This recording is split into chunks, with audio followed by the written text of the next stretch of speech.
Alright, welcome back, ladies and gentlemen, to the Chupacabra Tutorials channel. I'm your host, Larry, and this is just a quick little tutorial on how to change your nickname inside of Among Us.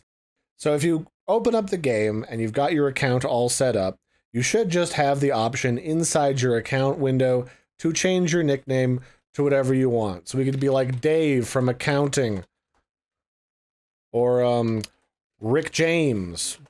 Or if you want, you can be like, you can be Sussy Man 68.